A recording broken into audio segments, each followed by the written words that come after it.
जी का ऐसा प्रश्न सुने कहीं स्वामी जनहीन चाहता है तल्ला बतावत है बतावे का एक लाइन गीत लगत बा।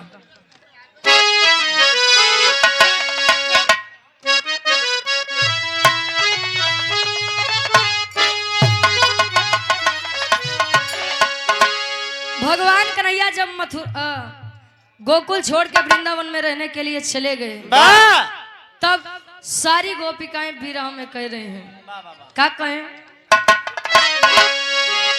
कि प्रभु या बसो वृंदावन में ओ वृंदावन में मेरी उम्र बीत गई गोकुल में प्रभु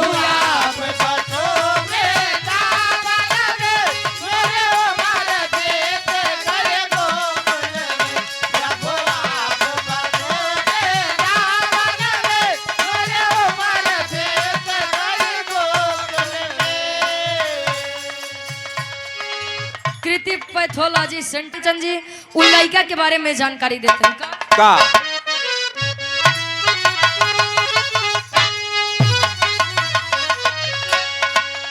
अरे है बात प्रभु बचपन की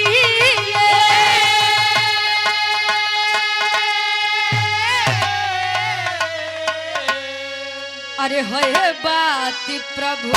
बचपन की सखियन संग खेले बनी में गए हाय बात प्रभु बचपन के सखियन संग खेले बनी में गए हाय बात प्रभु बचपन के सखियन संग खेले बनी में गए है बात प्रभु बचपन की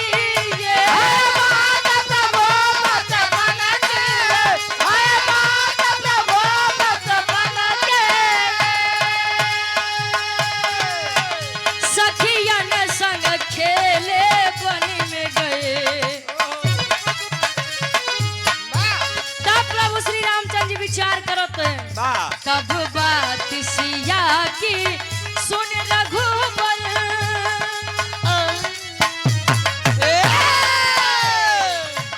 तब बात सिया की सुन रघुबर मन ही मन में मुस्काए लगा तब बात सिया की सुन रघुबर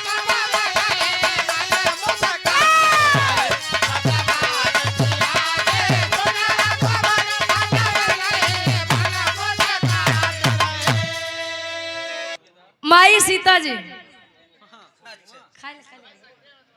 फरमाइश बा हम बनी 17 बलमुआ 23 साल 45 साल के 45 नहीं 23 साल के मन ही नहीं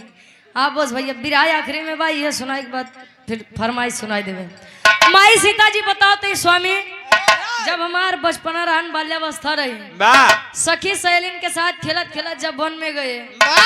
अब वन में सब केहू हाथी बनाई केहू घोड़ा बनाई केहू खरगोश बनाई तो केहू कुछ बनाई हम खेल में करत करत एक बालक के पुतला बनाए और जब बालक के पुतला बनाए तो हमारे हाथे में भैंस गड़ी भैंस नहीं भैंस काटा छोटी बट्टी होते कहे जब निकाले तो मेरे रक्त के बूंद उस मिट्टी के पुतले पर पड़ी और जब मिट्टी के पुतले पर पड़ी तो उसमें जाने आ गई। अब स्वामी हम डराई गए कि बिना बियाहे लड़का अगर बताऊ माई तो है कहे कैसे लागे तो जान ले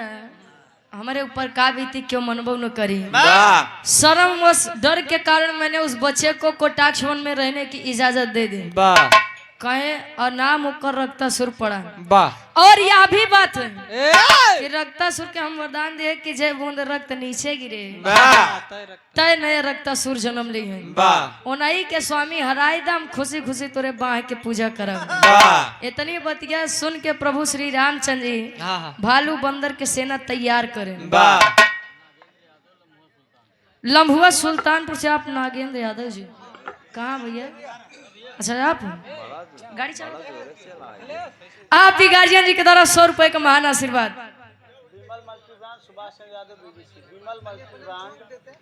विमल मल्टी ब्रांड किचकिला से आप प्रोप्राइटर सुभाष चंद्र यादव बीडीसी साहब 200 रुपए का महान आशीर्वाद।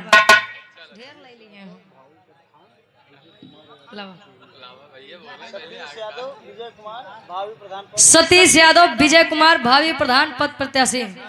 ये दोनों महानुभावों के द्वारा इस भाव को समझते हुए 111 रुपया आशीर्वाद के चारे के बच्चे अपनी कला में कामयाब रहे। शिव बहादुर यादव जी खानापुर से 51 रुपए का महान आशीर्वाद। अब यार दीपक साउंड ऑपरेटर साहब जैतापुर से आपकी 100 रुपए का महान आशीर्वाद। माई भगवती करें आपके काम में दिन दुना रात चौगुना तरक्की हो। बीके यादव पत्रकार साहब खानापुर से 100 रुपए का महान आशीर्वाद। डॉक्टर दिलीप यादव बंदर के साथ सेना सजाएन। आज जब सेना सजाएन तब भवा का खाटी इलाहाबादी तर्ज लागत बा।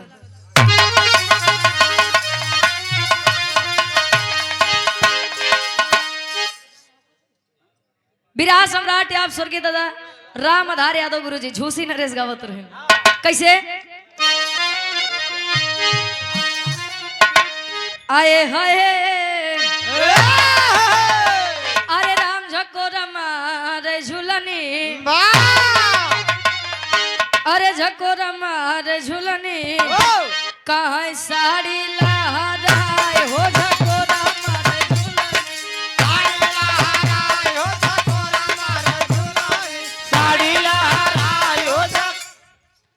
अरे घुमा के गोरी मरलू। विराट सम्राट स्वर्गीय दादा श्री राम कैलाश यादव जी एक बात कहते रहे। कहे तेरी मेरी आंख लड़ी लोगों ने बदनाम किया कहे दुनिया के बक्कई दे। हाँ, हम तू अपन काम की है। केहू केहू कहे ला उमरिया के दोस्त बा कही के गए सूरदास सब नजरिए के दोस्त बा। गुरु जी गाँव कैसे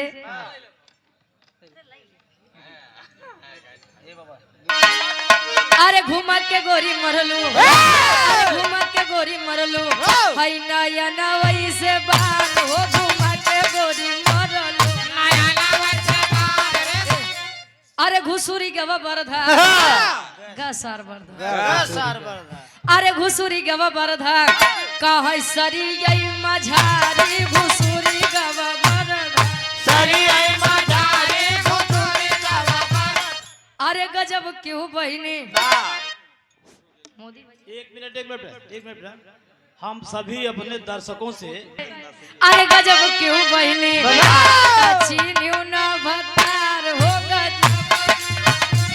अरे कभी जीता से बढ़िया फर्ज में लिखते हैं अरे चले श्री राम अपन अरे चले श्री राम अपन सेना सजाई चले श्री राम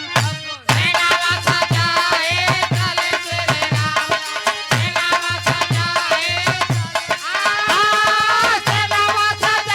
सेना सजाई चले श्री राम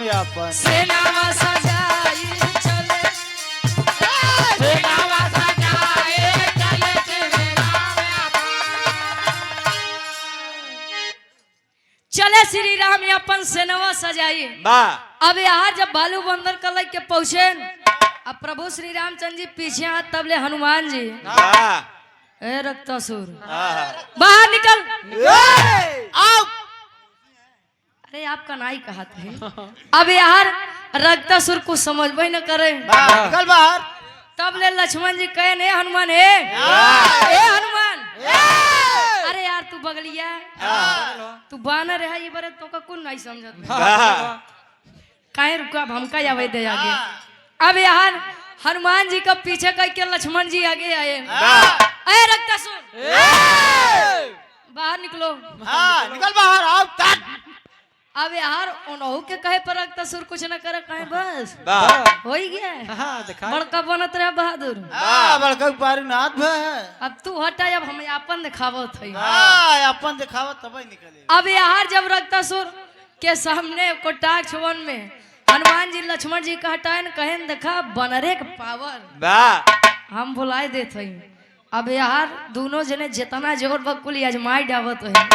नहीं निकला तो जब राम जी पुकारे आवाज दे जब अपने पिताजी के आज्ञा और आवाज सुने तो बाहर निकला कहे पिताजी मेरे दरवाजे हमरे दुआरे इतना हमार परम सौभाग्य बा तोहार बाबू तो रक्तासुर के बाद बताओ थे अब यहाँ रक्तासुर आया बाहर प्रभु श्री रामचंद्र जी मार चुनौती दे पड़ा है आ बाहर निकल बाहर निकल तोरी माँ अच्छा प्रभु हरे ताव चढ़िए अच्छा अच्छा उनके चढ़ा हुए ताव चाहिए ना लेकिन तोहरे जरूर चढ़िए ए भैया अब यार विश्वकर्मा महाराज भैया कुछ भी कह सकत है हाँ तोहर बात ही अलग बा यार जब रक्तासुर बाहर निकले कहे मैंने कोई गलती भी नहीं करी है ना अपने पिता के किसी भी दुश्मन को कोई शरण ही दिया है ये बाबू हमारे काहे रे सियाने अब भाई वीर तो वीर अजय पानीदार मरद रहा तो एक बार सुने 10 बार सुने ओकरे बाद वो सुन नहीं सकत अब वो अभी युद्ध करने के लिए तैयार हो गया भवा का आगे कवि लिखा है छोटे लाल यादव जी नेदुला से आप 100 रुपए का महान आशीर्वाद राम जी और कहाँ से राम जी और रक्तासुर में आज युद्ध होत बा कैसे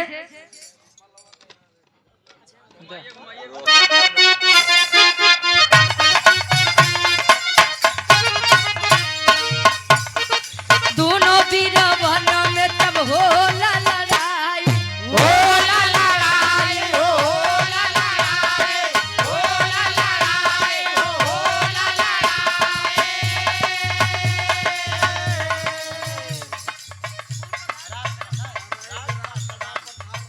दिया घरे पहुंचाई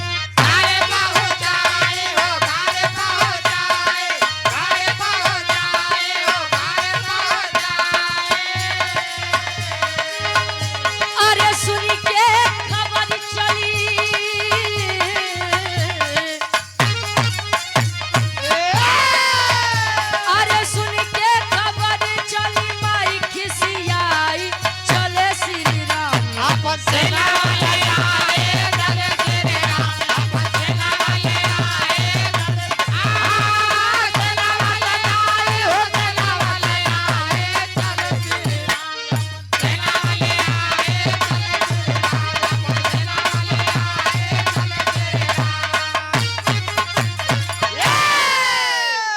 सम्मानित हृदय के राम जी और रक्तासुर में युद्ध छिड़ा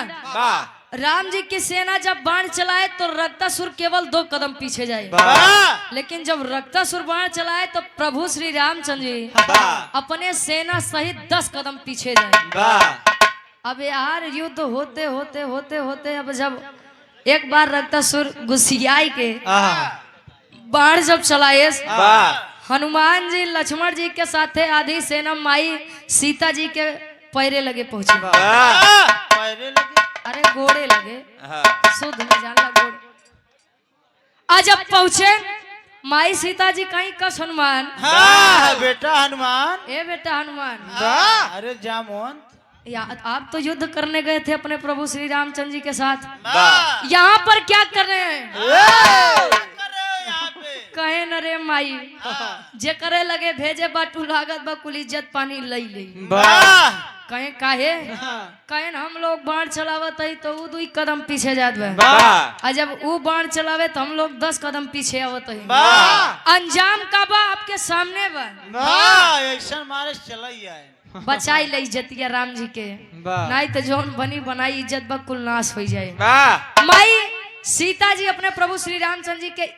इज्जत बचावे बदे मर्यादा रखे बदे गुसियाई के चल रही कहा तेरी के भाव में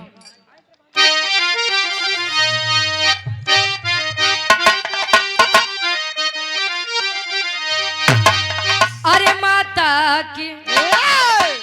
ममता ज्वाला बन गई अरे माता की ममता ज्वाला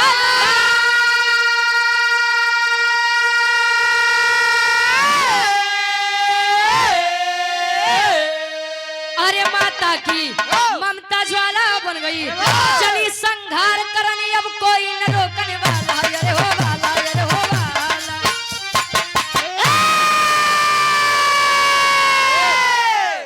चली संघार करनी अब कोई न रोकने वाला, माता की ममता ज्वाला बन गई। माई सीता जी जहाँ युद्ध छिड़ा हुआ जब पहुंचे त्यार प्रभु श्री रामचंद्र जी कोनियाई लगे, ऐसा न हो सीते देख ले तब बेइज्जती हो जाए। जितने बेकार माई सीता जी कहीं स्वामी अब लुकाए और छुपे अब कौनो मतलब नहीं बा कहें, तब कहें अब यहाँ बैठा रहे हम देख लेते हैं। और जो पतिव्रता नारी है उसके पति के स्वाभिमान के आगे पतिव्रता नारियों को कुछ नहीं चाहिए होता है। पहापट के भाव में कवि जी लिखते हैं कैसे,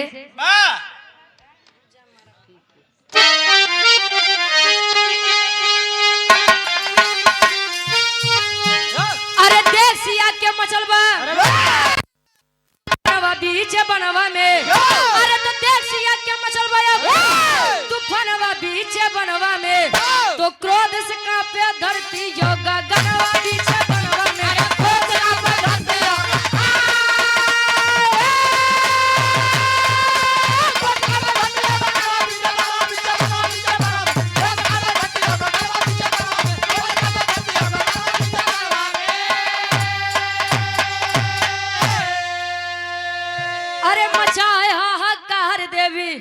जब चंडी रूप बनाई हो तो सारे देवता सोचे लगे इनका के समझाई हो। अरे सोच सोच के करे अब गुणनवा बीच बनवा में, तो क्रोध से कांपे धरती योगा गनवा बीच बनवा में, क्रोध कांपे धरती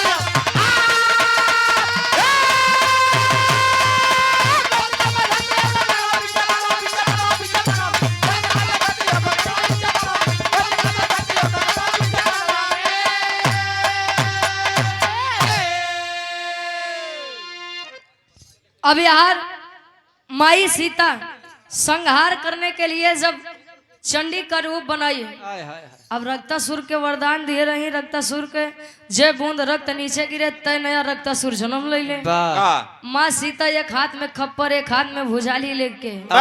रक्तासुर का संहार करके जितना उनकर खून रहा रक्तासुर के कुल पी ले गई, लेकिन खून पीने की पिपासा इतनी ज्यादा बढ़ गई। चंद्रशेखर यादव महाराष्ट्र से लाइव चंद्रशेखर लाइव देखा था यादव जी ये लाइव देखा तो है। वाह, 51 रुपए का महान आशीर्वाद। क्या लाइव चलाई है?